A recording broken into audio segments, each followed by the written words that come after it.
emomiyo kia ng'ato koro madho kong'o ma oyaye asasa to wan bende kod wapare ni wan kod jok moketho tijego nikech madho kong'ono.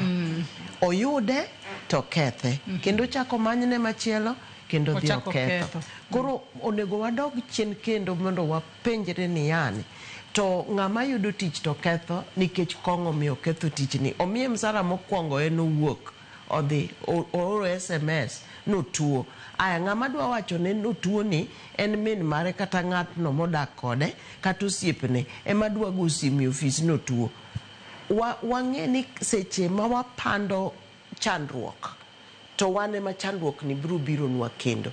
Nikech kigo simu kawuono moneno ko succeed kendo next week kendo kochopo Monday kendo obro bede e kwong kochakre chieng' tich abich nyaka otek ndi ni mondo itamri wacho adiera to ok onego wabed jok ma ema miyo ng'ato makonyo ng'ato mondo oketh chik kata konyo ng'ato mondo oketh ngimane nikech wan kod wich kuot kata nikech ok wadwa ni mondo gini ong'ere ratiro. Nikech wang'e ni joma chako madho kong'o gin jok ma komadho kong'o to onwang'o kok onyal dhi tich. Kok odhi tich obro go simo to nitie ng'ama bro kawo miriambono kata nitie ng'ama bro konye bedo ja miriambono kata jenzi wadgi ma bro ng'eyo ni bwana